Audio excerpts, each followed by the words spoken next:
Olá, minhas irmãs, meus irmãos, que o Mestre Jesus nos envolva em sua paz. Vamos dar início agora a mais um estudo do Evangelho de Jesus com as luzes que a doutrina espírita nos oferece. E para que possamos fortalecer o nosso contato com o Mestre Jesus, eu convido a todos para que juntos possamos entrar em atitude de oração e de prece. Querido Senhor Jesus, nesta hora nós direcionamos os nossos pensamentos, os nossos sentimentos a Ti e depositamos, Senhor, em Tuas mãos as nossas esperanças, a nossa certeza, Senhor, de que está a nos acompanhar, a nos amparar. E te pedimos, Mestre, que nos abençoe a todos neste momento, em nossos lares, os nossos familiares, as pessoas caras aos nossos corações, para que todos possamos, sentindo o envolvimento do Teu amor, nos sentirmos mais fortalecidos, Senhor, dispostos a seguir a caminhada na certeza de que não estamos sós, não estamos desamparados. Nós te rogamos, Senhor, que nos ampare e que permaneça conosco hoje e por toda a eternidade. E o nosso tema de estudo de hoje está no capítulo 13 do Evangelho segundo o Espiritismo, no item 4, com o subtítulo Os Infortúnios Ocultos. E este texto ele tem como referência o item 2, que é uma passagem evangélica. Lembrando que o capítulo 13 tem como título Não saiba a vossa mão esquerda o que dê a vossa mão direita.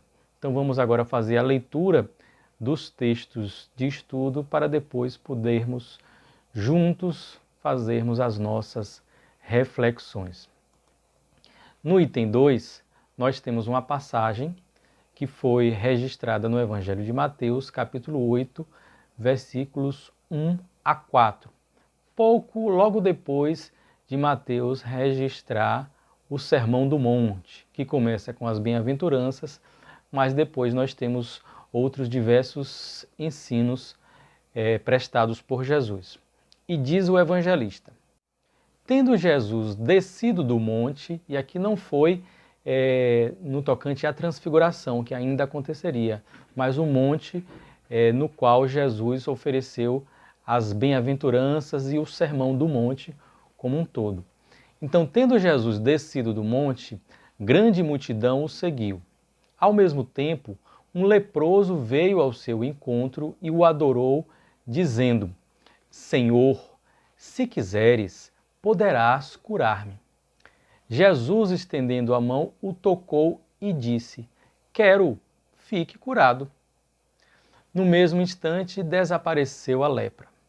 Disse-lhe Jesus então: abstente de falar disto a quem quer que seja, mas vai mostrar-te aos sacerdotes e oferece o dom prescrito por Moisés, a fim de que lhes sirva de prova. E com base nesta passagem, então nós temos um texto, uma dissertação oferecida pelo próprio Allan Kardec, que tem o subtítulo Os Infortúnios Ocultos, e está lá no item 4 do capítulo 13. Diz-nos o codificador, Allan Kardec: nas grandes calamidades, a caridade se emociona e observam-se impulsos generosos, no sentido de reparar os desastres. No entanto, a par desses desastres gerais, há milhares de desastres particulares que passam despercebidos. Os dos que jazem sobre um grabato sem se queixarem.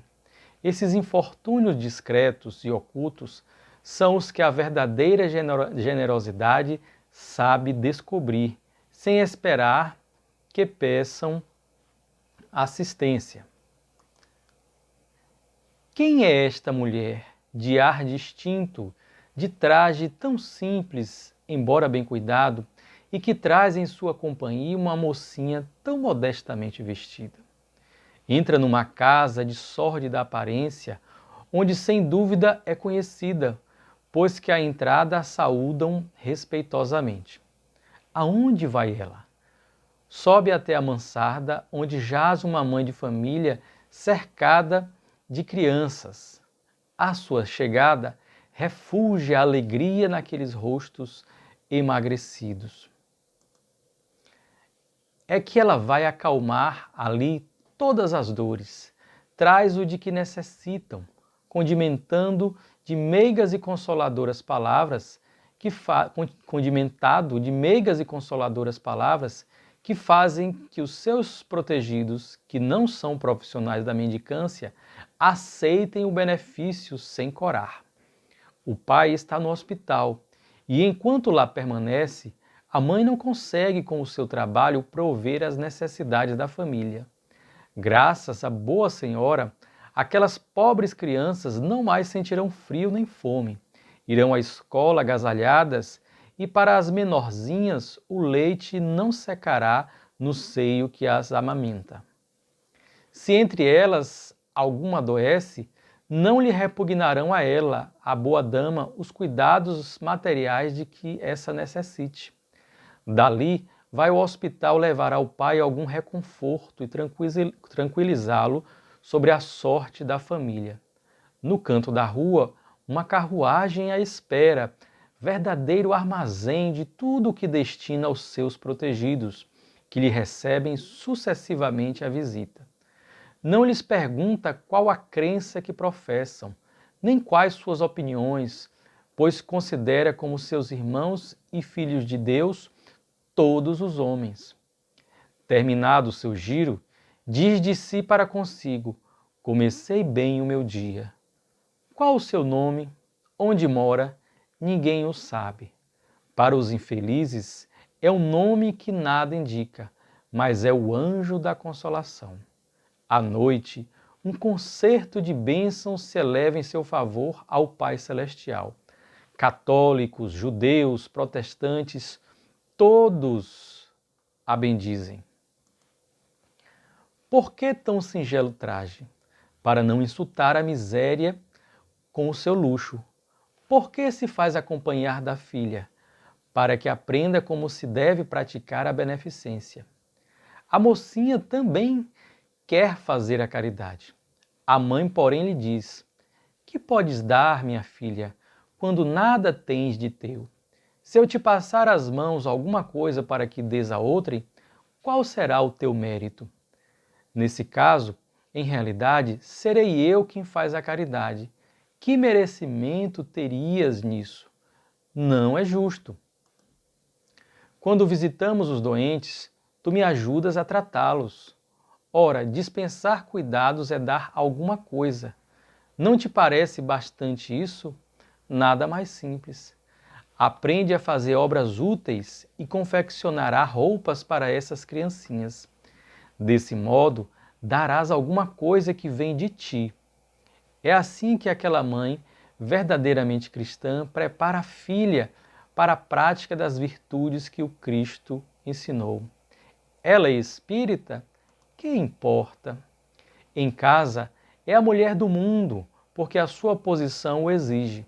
Ignoram, porém, o que faz, porque ela não deseja outra aprovação além da de Deus e da sua consciência.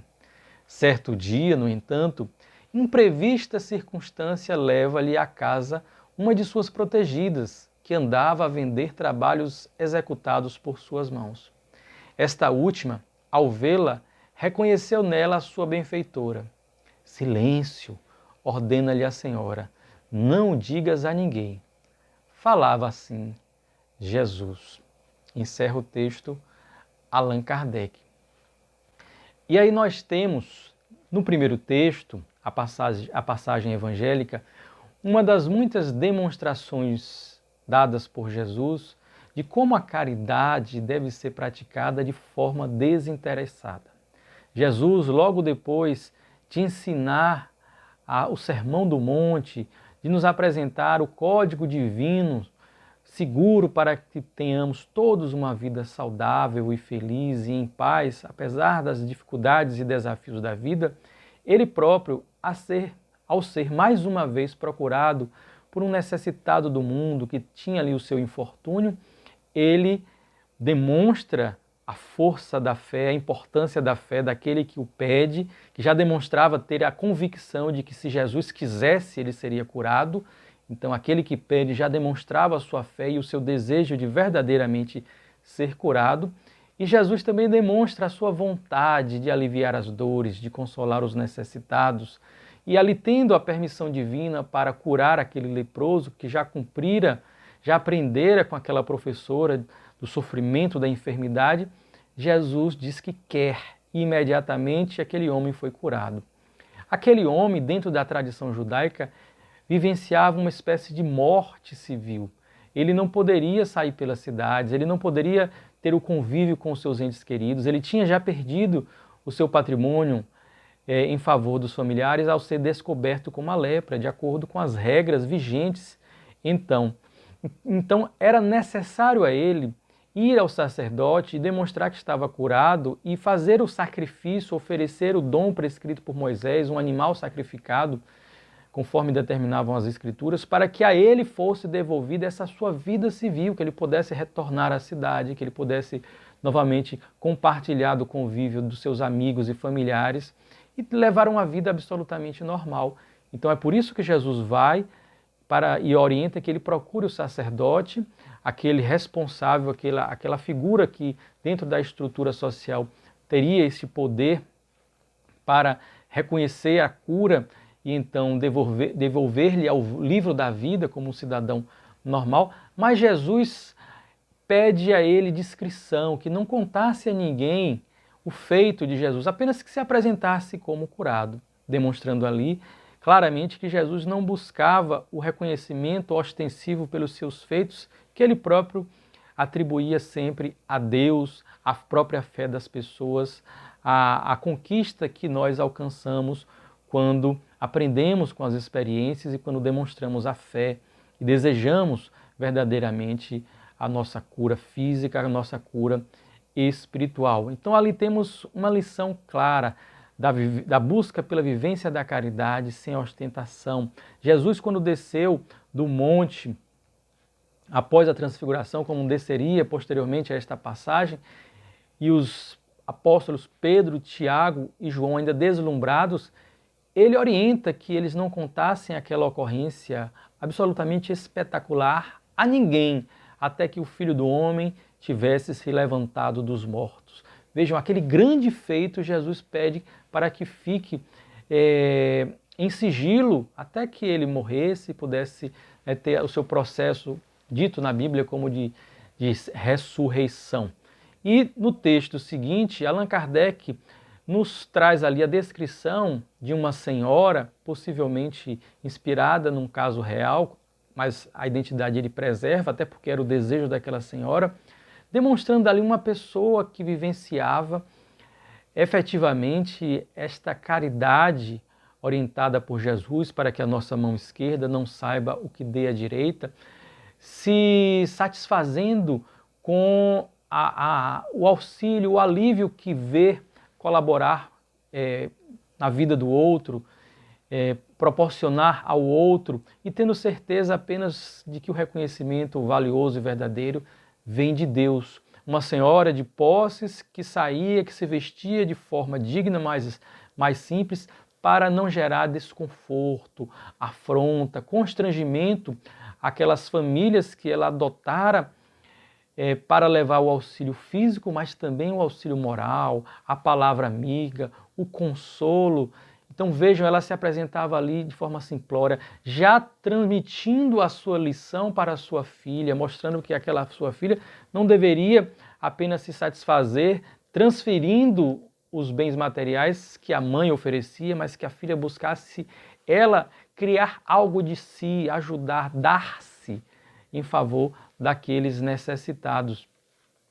E sempre preocupada em não ferir o outro, em não humilhar. Ali não eram pessoas que viviam, como diz o texto, profissionais da mendicância, mas pessoas que vivenciavam ali infortúnios, situações infelizes na vida, provas, expiações que cumprem ali a justiça divina, mas que é também da justiça divina que todos nós nos transformemos em agentes de misericórdia reciprocamente, porque todos somos necessitados de misericórdia. Bem-aventurados os misericordiosos, porque alcançarão a misericórdia. A palavra infortúnio tem a mesma origem da fortuna, latim fortuna, boa sorte. Nós associamos a fortuna normalmente à abastança financeira, mas ela quer dizer, também inclui isso, pelo uso que acabou tendo, mas ela significa muito mais. É uma situação de êxito, de boa sorte, de graça. E o infortúnio é a infortuna, que é aquele, o in, fazendo aí uma contraposição.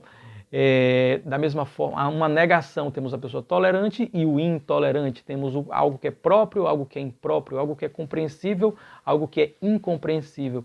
E o infortúnio vem de uma situação em que uma pessoa vive uma infortuna, então a má sorte, dificuldades, penúrias.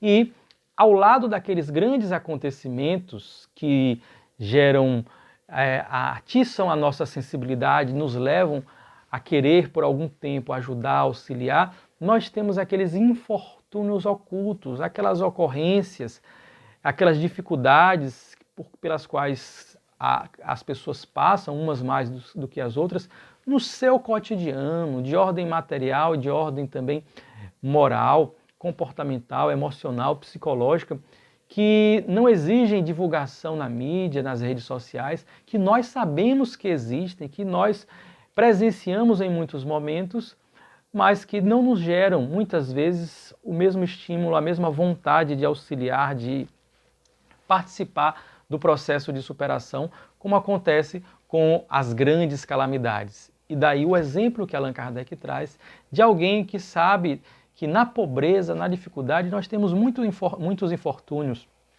sabemos onde ela se encontra e podemos auxiliar. E aí vai entrando no contexto de espécie de uma normalidade do que não é normal. Poderíamos fazer um alargamento daquela definição normose que surgiu lá pela década de 80, a partir de estudos que foram feitos, embora separado, mas na mesma época, por um antropólogo e psicólogo brasileiro, Roberto Crema, e também um francês, Jean-Yves Leloup, um psicólogo e teólogo francês, quando eles falam da normose, que são comportamentos, hábitos que a sociedade passa a ter como normais, mas que em realidade são nocivos. Então são práticas que são nocivas, mas as pessoas passam a aceitar e um indivíduo começa a fazer e copiar para que ele faça parte daquele grupo, para que ele se sinta integrado naquele grupo. Pode ser algo que se tornou comum, mas nunca será normal, porque o normal é o bom, é o saudável. Então, quando nós adentramos na faculdade, em muitas ainda existe aquele chamado trote. Tem um trote solidário que é positivo, doar sangue, auxiliar pessoas, participar de uma campanha positiva em prol do outro. Mas tem também aqueles trotes que são violentos, que alguns dos novatos, dos calouros, eles até aceitam para serem integrados ali, não ter maiores constrangimentos, mas muitas vezes são humilhados, são obrigados a fazer coisas constrangedoras, têm o seu corpo pintado, o seu cabelo cortado. Ali é um processo de normose, mas não é um processo normal. Muitas vezes é um processo comum. Em determinado momento, em determinado grupo, a ingestão, a utilização de substâncias nocivas ao corpo também é apregoada como normal, como até algo moderno, mas que no fundo é nocivo individualmente e em médio e longo prazo a todo o grupo. Quando nós convivemos com a dor coletiva, a dor do outro, acaba que também o que é normal, pelo processo de indiferença, e não de resignação, mas de indiferença que nós vamos criando até para não nos sentirmos mal, também entramos meio que nessa espécie de aparente normalidade do que não é normal. É como aquele processo do sapo que se você joga ele numa água fervente, numa panela, ele pula logo. Mas se você coloca ele na panela, na água em temperatura normal e vai aquecendo, quando chega naquela temperatura fervente, muitas vezes ele já está morrendo e ele não pulou, porque ele vai se acostumando com o que não deveria se acostumar. Nós agora vivenciamos a pandemia do coronavírus e já alcançamos mais de 100 mil mortos em nosso país, no Brasil. E é interessante observar que no início do processo as pessoas estavam muito mais preocupadas, muito mais engajadas no auxílio ao próximo, no próprio cuidado de si e também do outro.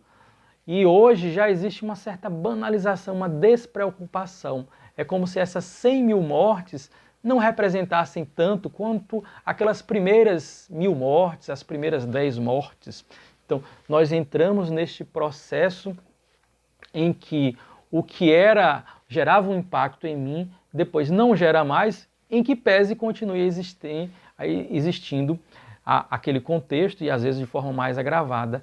Isso acontece conosco quando passamos em determinadas cidades, as maiores, por algumas vias públicas e vemos aquelas dezenas de pessoas dormindo na rua, ou que verificamos aquelas regiões onde as pessoas usam droga, as cracolândias, sabendo que existem pessoas esquecidas por seus familiares em asilos, em abrigos, em orfanatos, e isso tudo é como se fosse algo de filme, de novela, que não existisse. E nós só nos movimentamos em auxiliar, só nós nos agitamos positivamente quando vem um feito maior, um feito catastrófico e ainda assim por algum tempo. Então o convite de hoje, o convite do capítulo de estudo de hoje é para que nós lembremos desses infortúnios ocultos, que podem ser materiais, mas que muitas vezes são decorrências de contexto de vida em que as pessoas estão entristecidas, estão flertando com a depressão, estão com os seus problemas pessoais e nós demonstrando interesse, demonstrando carinho, demonstrando que nos importamos com essa pessoa, dando um pouco, oferecendo um pouco do nosso tempo. Não é dando porque nós vamos compartilhar, porque também ganharemos com a experiência e a outra pessoa ganhará com o nosso afeto, com o nosso amor. Então nós não perderemos tempo, nós compartilharemos daquele tempo com o outro. Mas eu gostaria de projetar para vocês, de passar para vocês, um vídeo de aproximadamente 6 minutos, que é um testemunho de Chico Xavier, que se encaixa, de certa forma, à temática de hoje e mostra uma lição da espiritualidade para ele, e forte para ele, mas que também ela serve para todos nós. Chico era um médium da espiritualidade, então tudo que ele recebia, que servia para ele, também era destinado a todos aqueles que posteriormente teriam acesso às suas experiências. Então vamos assistir o vídeo para depois fazermos as nossas últimas reflexões. Em 1939, desencarnou-se um de meus irmãos, José Cândido Xavier, e deixou, sob a nossa responsabilidade, a viúva com 2 filhinhos. A viúva de meu irmão era uma moça extraordinariamente humilde, extraordinariamente bondosa, e em 1941 ela foi acometida de grave distúrbio mental. O assunto é longo, eu vou resumir para que não venhamos a tomar muito tempo. Depois de alguns meses em que a viúva de meu irmão, que sempre consideramos nossa irmã muito do coração, depois de alguns meses em que ela estava conosco, em casa doente, o caso agravou-se e foi preciso a internação numa casa de saúde mental, o que foi providenciado em Belo Horizonte com o auxílio de médicos amigos da cidade de meu nascimento, Pedro Leopoldo, perto da capital de Minas Gerais. Acompanhei minha cunhada, a quem eu sempre dispensei muita consideração e muito carinho. E depois de interná-la nessa casa de saúde mental, observando o estado de muitos enfermos que estavam ali, naturalmente abrigados, com muita segurança, com muita proteção, muita assistência, mas voltei para a nossa casa com o coração muito abatido. Então, era noite e o segundo filho de minha cunhada, com meu irmão, era uma criança paralítica. A criança chorava, então eu me enterneci muito ao ver que o pequenino estava sem a presença materna. Sentei-me, comecei a orar e as lágrimas me vieram aos olhos, pensando em meu irmão desencarnado, muito moço ainda, na viúva, tão cedo assim, numa prova tão difícil, e sentindo a minha incapacidade de dar a ela a assistência precisa, senti que a minha emoção era muito grande. Então, achegou-se a mim o espírito de nosso Emmanuel e me perguntou por que é que eu chorava. Então eu disse a ele que naquela hora eu me enternecia muito por ver minha cunhada viúva numa casa de saúde mental, em condições assim precárias. Então ele disse: não, você está chorando por seu orgulho ferido. Vocês aqui têm sido instrumentos para a cura de alguns casos de obsessão, para a melhora de muitos desequilibrados. E quando aprove ao Senhor que a aprovação viesse debaixo do teto de vocês, você está com o coração amargurado, ferido, porque foi obrigado a recorrer à assistência médica, o que é muito natural, e uma casa de saúde mental, um sanatório, um hospício, é uma casa de Deus. Você não deve ficar assim. Então eu disse a ele que concordava com ele, mas que eu pedia a ele, como espírito benfeitor, que trouxesse a minha cunhada de volta ao lar, porque a criança, o segundo filho dela, era paralítico, e aquele choro da criança atestava a falta que o pequenino estava sentindo dela. Então ele disse que ela voltaria, mas ela voltaria, que ele disse, podia ser depois de muito tempo, o que de fato só aconteceu depois de 2 anos. Então eu disse a ele: se eu queria que ela voltasse depressa, ele então me disse: imaginemos a Terra como sendo o palácio da justiça. Nós estamos aqui para rasgar o processo ou é para cumprir o processo? Então eu disse: estamos aqui para cumprir, né? Mas continuei chorando porque observei que o assunto era mais grave do que eu pensava. Então ele disse assim: por que você continua chorando?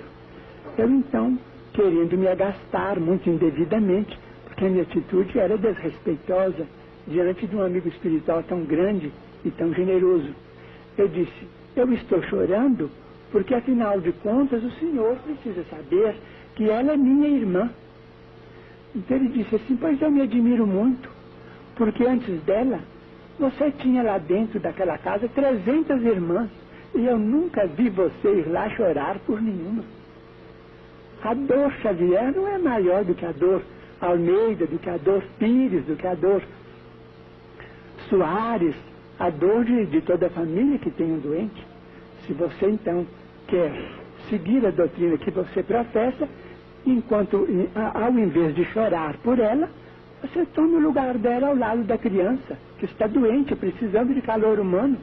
Substitua a nossa irmã, e assim você vai exercer a fraternidade. Foi uma lição que eu não posso esquecer.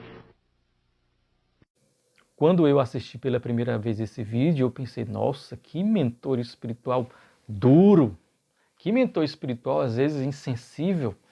Mas vejam que o Chico não identificou assim. Na hora ele vivenciava aquela sua dor, aquela dor de algo que estava ali constrangendo, que estava doendo nele, mas o benfeitor espiritual, e levando em conta o papel e a posição que Chico se encontrava, chama a atenção para algo também que nós muitas vezes nos esquecemos. Nós temos irmãos, pais, mães, pessoas vinculadas a nós pelos laços consanguíneos ou por relações conjugais, mas todos os seres da humanidade são nossos irmãos.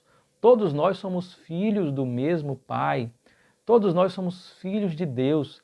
Mas nós não olhamos as pessoas todas como irmãs. Para algumas nós temos um olhar de indiferença, de despreocupação. Quando temos contextos coletivos como o de agora, nós ficamos preocupados com os nossos, mas os outros também são nossos irmãos. Então que todos possamos, não numa atitude de autopunição, de autocensura ou de censura do outro, mas dentro da nossa possibilidade pessoal, dentro das nossas condições, que nós busquemos lembrar daqueles contextos que estão aí, que enxameiam pelo mundo, em todas as cidades, de infortúnios ocultos, de pessoas com as suas dificuldades materiais, com as suas dificuldades emocionais, pessoas que muitas vezes se sentem isoladas, sozinhas, que nós possamos compartilhar um pouco do nosso tempo com esses irmãos nossos, que já puderam ter compartilhado do mesmo sangue em experiências pretéritas, que poderão futuramente compartilhar, mas que nós não aguardemos esses vínculos corporais para experienciarmos a grande força do amor. Que todos nós nos coloquemos à disposição de Jesus para que o mundo, que este novo mundo que já se aproxima e cuja condução está nas mãos divinas de Jesus, que nós todos possamos contribuir para a formação mais rápida deste mundo. Que Jesus nos abençoe, que Jesus nos inspire e que sempre nos envolva com a sua paz. Um grande abraço a todos.